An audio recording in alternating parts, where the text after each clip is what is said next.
आता भारतीय जनता पक्ष, एकनाथ शिंदेची शिवसेना आणि अजित पवार एकत्र आहेत महायुतीमध्ये.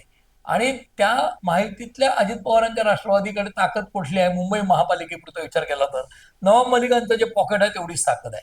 आणि नवाब मलिकांच्या विरुद्धच भारतीय जनता पक्षाने रान उठवलं होतं की दाऊदच्या पार्टनरशिपमध्ये त्यांनी काय व्यवसाय केला वगैरे या स्वरूपाचे आरोप होते.